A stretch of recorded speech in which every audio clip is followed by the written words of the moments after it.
Okay.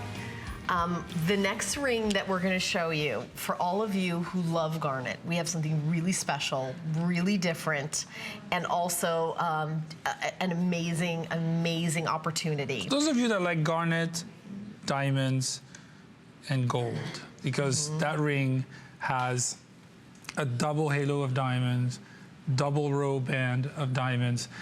We're really stepping into this world. This is real diamonds, rose gold, real diamonds, gold. solid rose gold, and the rarest form of garnet stone. And this garnet is from Tanzania. This is a garnet from Tanzania. A lot of them comes from Mozambique. They come from different areas. You know, the struggle of curating this collection for me was, I want, just like I did before, I want to make sure that we're bringing, within reason, of course, price-wise, but that we're bringing the very best quality. Because it's not enough to say, oh, this is a garnet, or this is a ruby, or this is diamonds. We have to use the best quality available for all this jewelry. Because when you say this is a fine piece of jewelry, it has to look and feel like a fine piece of jewelry. And when I look at, I do rings every day. You know, the average sale price of an engagement ring in my showroom is above $25,000. Just to give, not to brag, but just to give you a sense, it's expensive. Right. When I'm able to create a diamond ring for nearly $1,400, with the kind of diamond quality that we have purposely selected for these rings, in 14K, and with the kind of garnet that's on that stone. You see what we call the garden of the stone. As the stone is turning, you see the reflection, the hues in the stone, what I like to call the garden, because it's got life inside the stone. The stones are not dull. You know, you can have precious stones that are entirely opaque.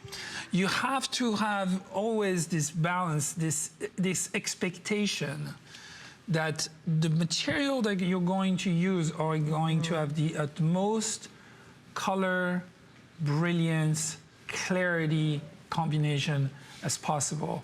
So that ring, with the amount of diamonds that were set on it, with the quality of the garnet that's set on it, and look at the luster and how subtle and soft looking that rose gold is. You know, the entire combination, again, we are extracting value. What my biggest approach to jewelry and to diamond, in whichever jewelry I make, is the concept of value. Is that how much value is in this ring? Not only it's affordable, quote unquote, right, but it has all the hallmarks of a truly expensive piece of fine jewelry, which in spirit it is. That's so beautiful. I mean, it is spectacular. And obviously, you know, when you open up the box, when you get it home and you see it looks in person, I will say the garnet with the rose gold, this is solid rose gold, genuine diamonds, beautiful. I mean, the garnet is, I mean, it is a large size. I will give you the exact carat weight. It's 2.38 carats, mined in Tanzania. It's a cushion cut. 8 by 8 millimeter, over 2 carats, 2.38 carats. And then you've got 33 points of diamonds. This is something, I mean, we sent it out to 3 legally appraisal houses, and they came back with the lowest appraisal of almost $4,000. The value is... It's extraordinary. The values are unquestionable. Even I am right now, as we speak, it's the first time that we air these pieces. I have to sort of adapt because I've been here for so many years, speaking of very different line of jewelry, which I love. It's very different line of jewelry. This is entirely precious. There's no simulation of anything. This is genuine. This is that soft, again, soft, rich, tone of gold, that rose gold, because there is rose gold that has too much copper, and there's rose gold that's really soft. And when I look at your hand, it doesn't look orange. It does have that sort of subtle color that you want from your rose gold. And you see the contrast between the center stone, the garnet, and all the diamonds around it. That's what you want to see. You don't want your jewelry to look gray. When diamonds of poor quality, they look gray. When they look brilliant, it means that they're clear. This is the way people express it, that they're clear.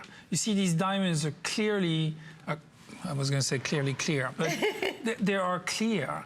They are brilliant, and if we could, this piece could stand the test of a zoom from the camera. Right. The stones are really finely set, really well aligned. You know, and you can see the girdle of every single stone from the side. So the stones are well exposed in a slight slant to create sort of that really surrounding, enveloping halo around that garnet. And it's rose gold, so it has the pink kind of reflects through the garnet. Reflects through the garnet. So it all goes together in this really beautiful kind of symphony of color. That ring would not make as much sense if it was in yellow. Right. Definitely not. Well, it's like yellow gold canary diamond, yeah. Rose gold garnet. Rose Beautiful. gold, garnet, and diamonds. Everything is about contrast. You have to, when I think of ideas, when I think of pieces, I always say, how do I create the maximum contrast? And contrast comes from really bright tones, not from sort of, you know, pale or opaque. It's got to be really, really bright. And you see that as that stone is moving. I mean, this is just so spectacular. I cannot wait for you to get it home. Those of you who picked it up, now we've got another ring coming up. I've got it in front of me.